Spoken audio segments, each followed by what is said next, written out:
कि न तो डर के मारे कांप रहा है कि हाय मुझे छोड़ दीजिए, और न तो लड़ने के लिए प्रस्तुत हुआ।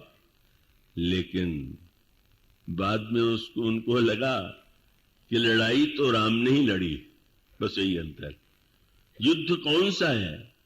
युद्ध माने, युद्ध का अर्थ अगर केवल लड़ना हो, और कई प्रसंगों में तो मैंने सुना कि अगर किसी डाकू गिरोह ने आक्रमण किया और लूट लिया, और लूटने के बाद पीटने लगे, तो जो लूट रहे थे, लूट चुके थे, वो कहने लगे अब तो सब दे दिया, अब आप लोग क्यों पीट रहे हैं, क्यों मार रहे हैं? तो उन्होंने किया कि ये दान लेना तो ब्राह्मण का काम है, हम ब्राह्मण थोड़ी हैं, हम क्षत्रिय हैं तो मार के लेंगे। जब धर्म की ऐसी बढ़िया व्याख्या हो जाए कि आपको धर्म रक्षा करने के लिए लूटना भी आवश्यक है, लड़ना भी आवश्यक है, रास्ते में चलते हुए आप क्षत्रिय हैं तो हर एक को चुनौती दें और लड़ो। श्री राम जो उत्तर देते हैं, परशुराम जी को लगा कि अरे मैं तो कह रहा था कि तुम लड़ो, और मुझे यही लगा कि ये कैसा क्षत्रिय कुमार है, को लड़ नहीं रहा। पर अब मैं समझ गया कि लड़ाई तो वस्तुतः तुमने लड़ी, लड़ते हुए तुम्हें किसी ने देखा नहीं, मैंने देखा नहीं। और कैसा युद्ध तुम्हारा है जो यहां पर भक्ति के संदर्भ में बात कही गई। परशुराम जी महाराज ने जब उनका धनुष प्रभु श्री राम के पास चला गया, वो एक सांकेतिक भाषा है, उसको हम उस दिशा में अधिक नहीं लेना चाहेंगे। तो उसका अभिप्राय अंत में यह हुआ कि उन्होंने भगवान श्री राम की स्तुति किया, और स्तुति में उन्होंने एक सूत्र दिया, और ये है कि मैंने जो युद्ध लड़ा उससे परास्त भले ही मैंने कर दिया हो, लेकिन तुम जो लड़ाई लड़ रहे हो, और तुम्हारी जो लड़ाई वही तो वास्तविक, और उसी लड़ाई को समाज में लड़ने की आवश्यकता है, और वो लड़ाई आपके अपने भीतर है। और वो शब्द क्या है? पहले जय रघुवंश बनज बन भानु। श्री राम की स्तुति में भी क्षत्रिय जाति का नाम पहले लिया, मानो क्षत्रिय विरोधी में हूं, इस संस्कार को उन्होंने अपने से दूर कर दिया। और उन्होंने सूत्र क्या दिया? बोले तुम्हारी लड़ाई व्यक्ति के विरुद्ध नहीं है। तब बोले जय मद मोह कोह भ्रमहारी। तुमने मद के विरुद्ध, मोह के विरुद्ध, क्रोध के विरुद्ध और भ्रम के विरुद्ध लड़ाई लड़ी, और बिना शस्त्र उठाए जीत लिया। इससे बढ़कर के विजय क्या हो सकती? मानो रामायण की विजय में वही सूत्र भगवान राम ने परशुराम जी के प्रसंग में भी, और रावण के प्रसंग में भी वही बात। रावण के प्रसंग में जब विभीषण को संशय हो जाता है कि रावण जैसा शक्तिशाली शत्रु, जिसके पास इतना अनोखा रथ है, सारथी है, घोड़े हैं, सेना है, कवच है, श्री राम उससे कैसे जीतेंगे? इनके चरणों में जूते तक नहीं है, रथ की बात दूर, कवच की बात दूर, और अपना संशय भगवान राम के चरणों में उनके सामने रख देते हैं। उपदेश दिया, उसका भी सूत्र क्या है? मानो उन्होंने कहा कि विभीषण, क्या तुम इस लड़ाई को समझते हो कि रावण नाम के व्यक्ति के विरुद्ध में लड़ रहा हूं क्या? तो अन्य लोगों की लड़ाई में और मेरी लड़ाई में क्या भेद है? और तब भगवान राम ने जो पंक्तियां कही, उसमें बस सूत्र भगवान ने यही किया। और उन्होंने कहा सच्चा वीर कौन है, सच्चा विजेता कौन है, और इस युद्ध में विजय पाने के लिए किन शस्त्रों का प्रयोग करना चाहिए। कितना मार्मिक वो प्रसंग है, जिसमें भगवान सुनो सखा कह कृपा निधाना, जेहि जय होए सो चंदन आना। जिससे जय प्राप्त होती है वो ये रथ नहीं है। तब सौरज धीरज तेई रथ चाका, सत्यशील दृढ़ ध्वजा पताका, बल विवेक दम परित घोरे, क्षमा कृपा समता रज जोरे, ईस भजन सारथी सुजाना, विरत चर्म संतोष कृपाना, दान पर सुबुध शक्ति प्रचंडा, बर विज्ञान कृष्ण को दंडा, अमल अचल मन तृण समाना, समजम नियम शिली मुख नाना, कवच अभेद विप्र गुरु पूजा, यही सब विजय उपाय न दूजा। जीतन कहन कतहु रिपुता के, लड़ करके जीतने का प्रश्न ही नहीं, उसके लिए लड़ने योग्य कोई शत्रु ही नहीं। और तब उन्होंने कहा वीर की उपाधि ये नहीं है कि उसने किसको हरा दिया, किस जाति को हरा दिया, किस सेना को हरा दिया। तो भगवान कहते हैं महा अजय संसार रिपु जीत सके सोई वीर।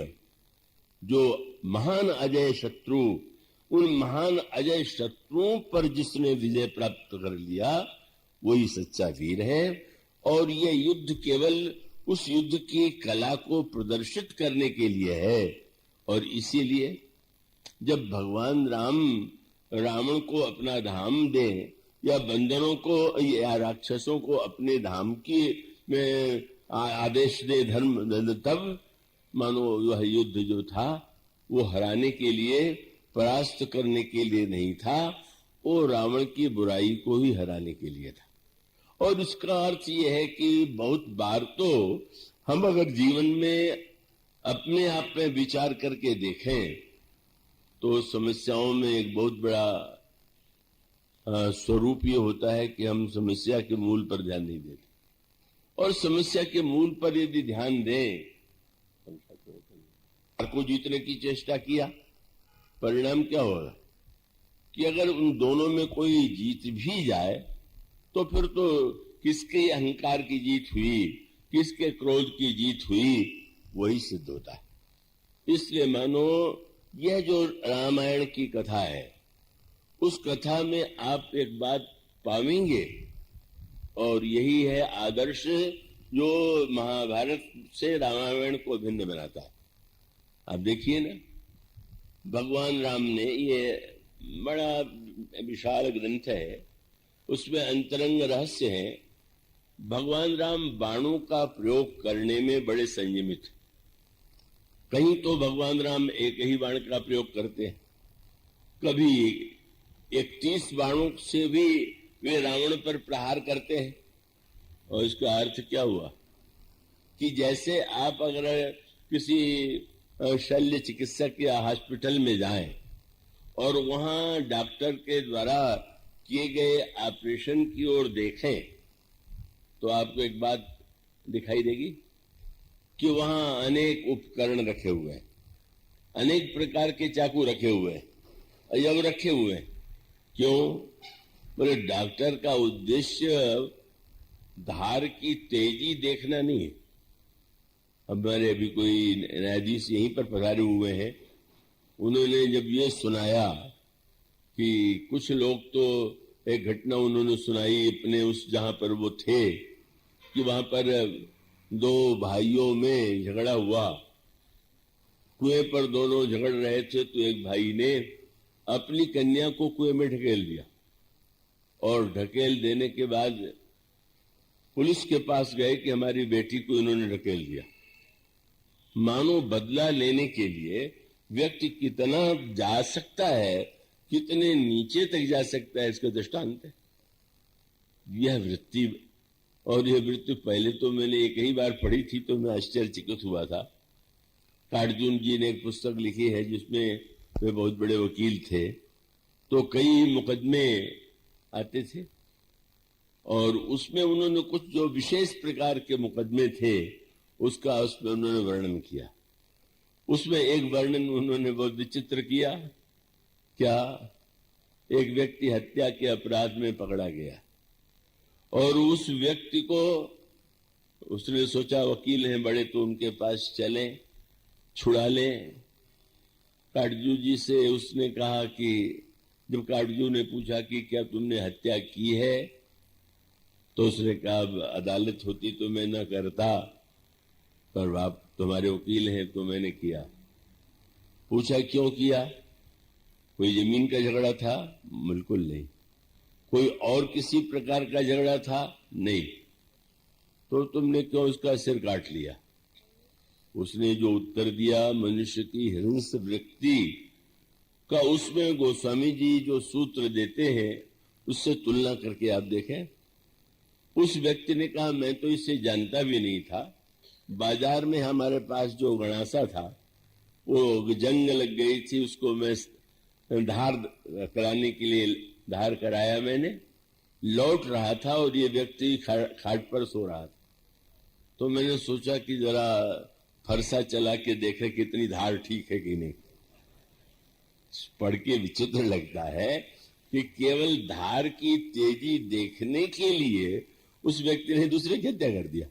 और अभी मेरे न्यायाधीश जी ने जो सुनाया, इसका अभिप्राय है कि डॉक्टर की विशेषता क्या है कि वो जो रखता है वो उपकरण, उसकी विशेषता है कि जितनी आवश्यकता है उससे अधिक जो है, कहीं जहां कटना चाहिए उतना भले ही काटना पड़े पर अन्य अंगों की सुरक्षा। तो भगवान श्री राम का जो युद्ध है वो, उस युद्ध को आप एक जातीय युद्ध मत मान लीजिए, दो देशों का युद्ध मत मान लीजिए। भगवान राम तो एक शल्य चिकित्सक की तरह शस्त्रों का प्रयोग करते हैं और शस्त्रों के प्रयोग में भी वो निश्चित कर चुके हैं कि कहां किस लिए कितनी मात्रा में शस्त्र का प्रयोग करना चाहिए। जब आप ये पढ़ते हैं कि भगवान श्री राम के सामने ताड़का आई और प्रभु ने ताड़का का एक ही वध से बाण किया, तो इसके अर्थ पर आपने विचार किया। और जब भगवान श्री राम ने मारीच और सुबाहु से युद्ध करते हुए सुबाहु को जला दिया और मारीच के ऊपर बिना फल के बाण का प्रयोग किया, क्या तात्पर्य। और अन्य प्रसंगों में भी जब भगवान श्री राम ने सुग्रीव का दुख सुना तो सुग्रीव का दुख सुनने के बाद उन्होंने कहा सुन सुग्रीव मैं मारी हूं बाली एक ही बाण, ब्रह्म रुद्र शरणागतहु गए न उबन प्राण, मैं एक ही बाण से वाली का वध करूंगा। अब एक ही बाण, ताड़का का वध एक बाण से, बाली पर प्रहार करते हैं एक बाण से, ये निरर्थक शब्द नहीं है। उसके पीछे जो दर्शन है वो हमें आपको भक्त शास्त्र के दृष्टि से बुराइयों के विरुद्ध लड़ने की क्या कला है और किस किस रूप में जो हमारे पास ये अस्त्र शस्त्र है उसका हम उपयोग करें। इसलिए आप देखेंगे बाली ने बाली के ऊपर भगवान राम ने बाण का प्रहार किया और एक बाण ही प्रहार किया। और उसमें फिर आपको पढ़ने को मिलेगा किसी योद्धा का लगता है उन्होंने सिर काट लिया, किसी के लिए लगता है कि उन्होंने भुजा काट लिया, किसी के लिए पढ़ते हैं आप कि उसके मुख में भगवान ने बाण भर दिए। ये जो कहीं सिर काटना, कहीं भुजा काटना, कहीं हृदय पर प्रहार करना, इसको बहिरंग अर्थ में आप युद्ध के रूप में ले लीजिए। पर अगर रामायण का जो अध्यात्म है जिसको भगवान रामायण में भक्ति का स्वरूप बताया गया, वो तो विरति चर्म अस ज्ञान मद लोभ मोह रिपुमारी जय पाइये सोई हरि भगति देखु खगेश विचारी। सीता जी को पाना है। भगवान राम ने युद्ध में विजय प्राप्त करके सीता जी को पाया, पर गोस्वामी जी कहते हैं सीता जी को पाने का अर्थ ये न ले लो क्यों पत्नी का हरण किया तो युद्ध करके मार डाला और छीन लिया। नहीं तो फिर रामायण का वो देहाती कहावत प्रसिद्ध जिसमें किसी व्यक्ति ने रामायण की विशेषता देख करके ये कहा कि तुलसीदास जी को इतनी बड़ी रामायण लिखने की क्या जरूरत, क्यों? बोले रामायण की कहानी तो केवल इतनी है कि एक राम एक रावणना, एक क्षत्रिय एक बाभन्ना, उनने उनकी नारी चुराई और उनसे उनकी भई लड़ाई, तनिक बात की बातन्ना तुलसी लिख गए पोथन्ना। रामायण की कहानी इतने रामायण में उसको सभ्य भाषा में कहा गया। बोले एक राम और देश कुमारा तिनकर चरित विदित संसारा, नारी विरह दुख लहु पारा, भय रोष रण रावण मारा, उस देहाती कहावत में इसमें बात एक ही कही गई है, कहने का एक ढंग लगे। तो रामायण तो इतने में समाप्त, पर गोस्वामी जी कहते भगवान जानते हैं कि रोग कहाँ है। डॉक्टर के पास जब वो ऑपरेशन भी करेगा तो निर्णय करना है सिर का करना है कि हाथ का करना है कि हृदय का करना है। भगवान राम ने बाली के हृदय पर बाण का प्रहार किया और जब वो गिरा तो भगवान श्री राम जाकर के उसके सामने खड़े हो गए। बाली से ने भगवान राम से तर्क वितर्क किया और अंत में बाली अत्यंत नम्र होकर के जब उसने भगवान से कहा कि सुनो राम, तो बाली ने ये कहा, सुनो राम स्वामी सन चलन चातुरी मोर, प्रभु अजहू में पापी अंत काल गति तो। क्या हुआ? श्री राम ने बाली के सिर पर हाथ रख दिया और हाथ करके रख करके कहा तुम जीवित रहो। श्री राम के लिए कहा जाता है तो बड़े सत्यवादी है। एक बात जो मुंह से निकल जाए उसकी रक्षा करते हैं, पर जो लोग ऐसा कहते हैं वो श्री राम और रामायण का सत्य नहीं जानते। रामायण का सत्य वह नहीं है जो महाभारत का है। महाभारत में तो जिस योद्धा के मुंह से जो निकल गया वो सत्यवादी। आज भी ऐसे लोग हैं, हम अपनी बात पर डटे रहेंगे। ये कोई विवेक है क्या? आप अपनी बात को, इसीलिए रामायण में उसको बहुत तरह से कहा गया, सत्य सत्य भी हो सकता है, सत्य प्रतिज्ञा भी हो सकती है, सत्य हठ भी हो सकता है, सत्य के नाम पर अहंकार भी आ सकता है। ये सब भेद करने के लिए रामायण को थोड़ा अधिक गहराई से समझने और पढ़ने की आवश्यकता है। हृदय पर बाण का प्रहार हुआ, भगवान क्या भूल गए कि उन्होंने था कहा कि एक ही बाण से मैं वध करूंगा, और भगवान स्वयं कह रहे तुम जीवित रहो। अगर भगवान उसी तरह से महाभारत के योद्धाओं की तरह सत्यवादी होते तो कहते कि मैं तो तुम्हें मारने की प्रतिज्ञा कर चुका हूं इसलिए मारूंगा। पर श्री राम की दृष्टि तो वह नहीं है।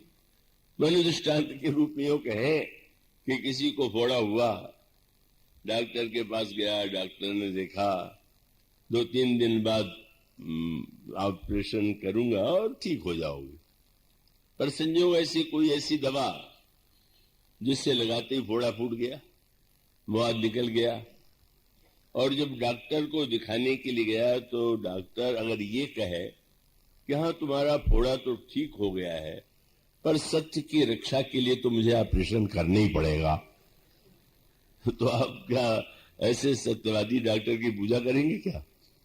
भगवान राम का तात्पर्य क्या था? बाली में एक दोष है, वह है उसके हृदय में, और वह है अभिमान का दोष। वैसे तो बाली में का अनेक सद्गुण है, अनेक विशेषताएं हैं, पर उसका जो एक विशेष जिस पर भगवान ने बार बार बल दिया, मूढ़ तो ही अतिशय अभिमाना, मम भुज बलते आश्रित जानी, मारा चाह से अधम अभिमानी। हृदय में ही अभिमान रहता है। भगवान राम ने वाणी का बाल के अभिमान पर प्रहार किया। भगवान ने क्यों जीवित रहने के लिए कहा? अगर बाली को मारना मेरा लक्ष्य होता तो फिर भी मारता, पर मैं तो अभिमान को मारना चाहता था। अभिमान मर गया तो हमारा कोई इस व्यक्ति से विरोध ही नहीं।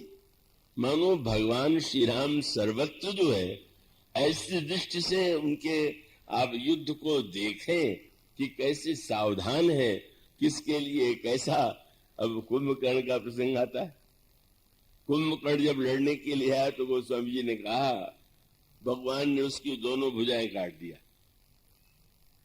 दोनों भुजाओं को काट देने के बाद जब फिर भी कुंभकर्ण सामने आया तो भगवान ने उसके मुख को अपने बाणों से भर दिया, और उसके बाद जब वो भरे हुए मुख से जिसमें बाण भरे हुए आया तो भगवान ने सिर काट करके उसे अपने में लीन कर लिया। इस प्रसंग को कोई साधारण दृष्टि से पढ़ना चाहिए क्या? वो स्वामी जी विनय पत्रिका में कहते हैं अभिमान ही कुंभकर्ण है। मोह दशमौलि तद्व्रात अहंकार। और ऐसी स्थिति में अभिमान की दो भुजाएं हैं, मैं और मेरापन।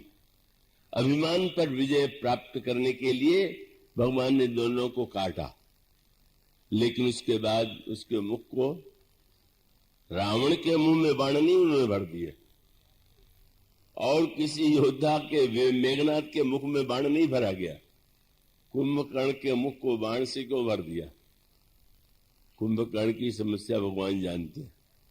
ये अभिमान का साक्षात ये जो है अनोखा है। जब रावण ने जगाया तो रावण को उपदेश देता है, और उपदेश दे करके रावण की निंदा भी करता है। पर रावण ने सुना, और सुनने के बाद भी विभीषण की बात सुन के उसे क्रोध आ गया था, लेकिन कुंभकर्ण की बात सुनकर के क्रोध नहीं आया। क्यों? कुंभकर्ण को रावण बहुत अच्छी तरह जानता है। यूं कह लें कि जैसे जंगल में जाए और शेर की गर्जना सुने तो क्या दशा हो, और सर्कस में अगर शेर गरजे तो कैसा आपको लगता? गर्जना तो दोनों सुनाई दे रही, शेर की, पर वो जानते हैं कि अरे ये तो पिंजरे वाला है, इसको तो ऐसे दिखलाने के लिए समझ गया। इसीलिए जब उपदेश देने लगा तो तुलसीदास जी ने कहा, उपदेश देते उपदेश ही नहीं दिया, आंख मूंद के ध्यान करने बैठ गया। पर गोस्वामी जी ने जो व्यंग किया, क्या बोले, राम रूप गुण सुमिरत मगन भयउ क्षण एक क्षण के लिए लगा कि भगवान के ध्यान में डूब गया। लेकिन रावण मांगे कोटि घट मद अरु महिष अनेक। रावण ने कहा, लाओ हजारों घड़ों में शराब पी लिया। और तब क्या हुआ? गोस्वामी जी ने कहा कि शराब जब तक नहीं पिया था तब तक रावण को उपदेश दे रहा था, और शराब पीने के बाद फिर रावण की जय बोलता हुआ। और जब युद्ध लड़ता था तो किसकी जय बोलता था? बोले, मई पटकई गजराज एवं शपथ करे दसीस। जय हो महाराज रावण की। भगवान राम ने मुख पर बाण क्यों भर दिया? बोले, मुख खुला रहेगा तो मरते समय 10 शीश का ही नाम लेके मरेगा, इसलिए कम से कम 10 शीश का मुंह न निकले। और रावण आज तो मरते समय हम क्या नाम लेते, और कुंभकर्ण जो है मरते समय भी रावण का नाम ले, इसलिए प्रभु ने कितनी बड़ी कृपा कर दिया। बोले, मुंह बंद कर दिया। अभिमानी का मुंह बंद कर देते हैं प्रभु। वो एक आध्यात्मिक तत्व है कि भगवान के बाण साधना के बाण हैं, और उसके द्वारा मानो अभिमानी बोलता बहुत है, अभिमानी गरजता बहुत है। भगवान ने उसे मौन कर दिया, और जब उसका मुख बंद हो गया और उस रूप में भगवान के सामने आया तो भगवान ने बाण से उसका सिर काट दिया।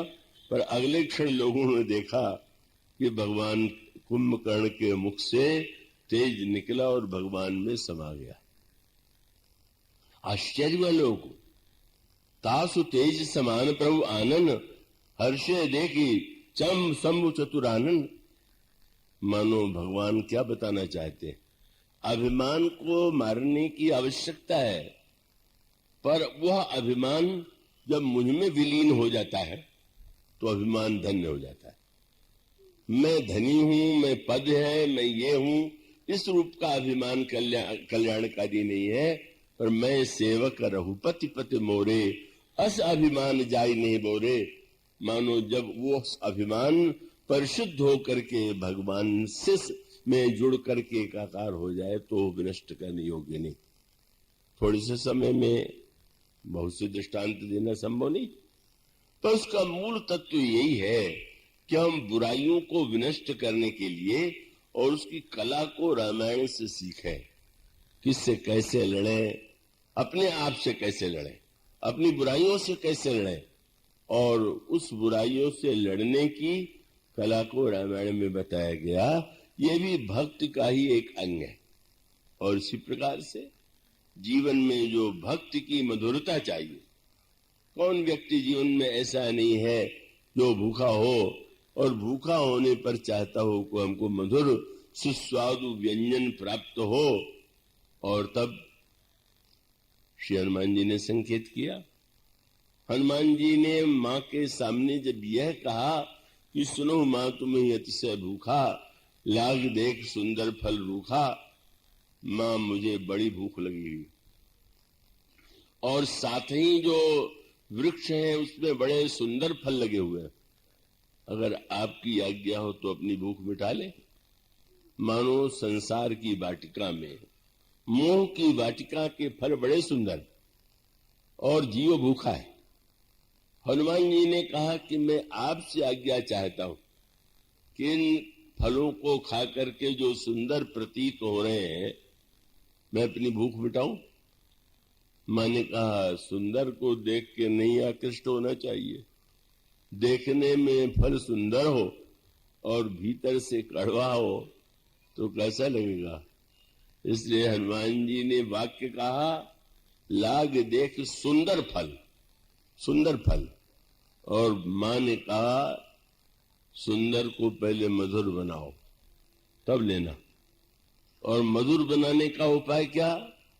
बोले, रघुपति चरण हृदय धरी, तात मधुर फल खाओ। जब उसी फल को तुम भगवान को अर्पित करके ग्रहण करोगे तो सुंदर नहीं, मधुर हो जाएगा, प्रसाद हो जाएगा। जब तक प्रसाद नहीं बना है तब तक भोग की सामग्री है, और जब प्रसाद बन गया तो वो मधुर हो गया। और उस मधुर के बाद क्या फल क्या है उसका? हनुमान जी ने चले उनाए सिर बैठो बागा, फर खाए से तरु तोड़े लागा। वृक्षों को उखाड़ फेंका उन्होंने। बंदरों ने पूछा, फल खाने के बाद वृक्षों को उखाड़ने की क्या आवश्यकता? हनुमान जी ने कहा, मैं समझ गया, अगर ये वृक्ष बने रहेंगे तो फिर जो फल निकलेंगे उनको राक्षस खाएंगे। राक्षस न भोग लगाने पावे, इसलिए मैंने जड़ से उखाड़ दिया।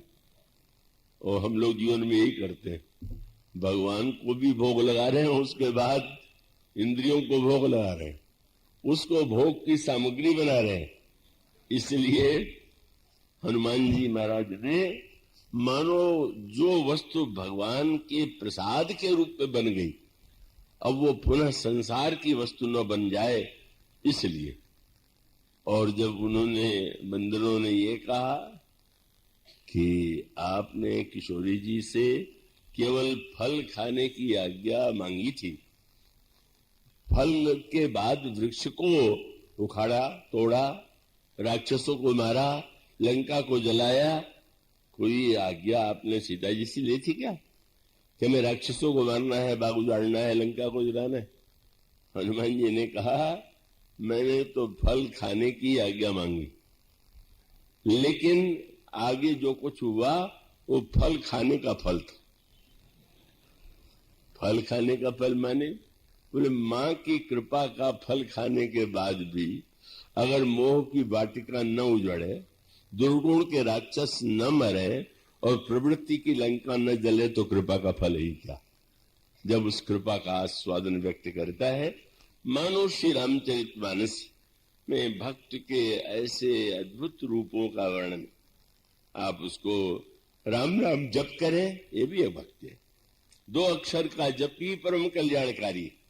पर जो जो आप उसमें प्रवेश करेंगे, नाम निरूपण नाम जतनते, सो प्रकट जिम मोल रतनते, आप उसके अंतरंग में जितना अधिक प्रवेश करेंगे, आपको स्पष्ट लगने लगेगा कि रामायण में आपकी समस्याओं के उलझन का समाधान है।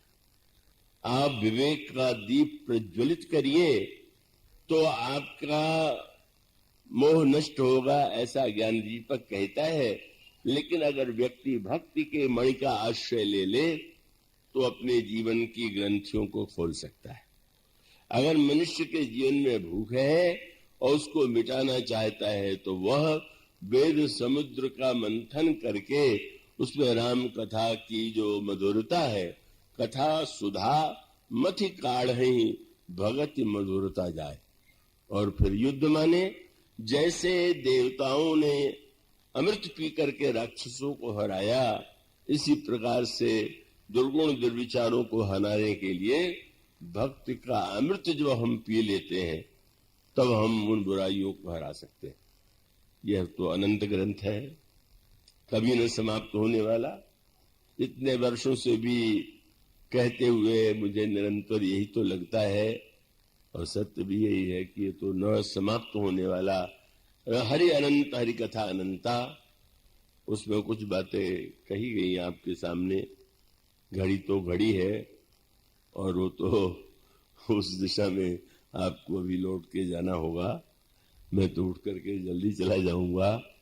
तो बस इतना मैं कहूंगा कि भक्ति को मणि के रूप में, भक्ति को मधुर अमृत के रूप में, भक्त को युद्ध के रूप में हम समझ लें, और उसका आनंद ही नहीं, मनोरंजन ही नहीं, हम उसके तत्व को समझ करके जब ग्रहण करेंगे, तो सचमुच भक्ति मणि का जो फल लिखा हुआ है कि राम भगति मणि उर्वस जाके, उर लवले दुख लवले सन सपने उताके।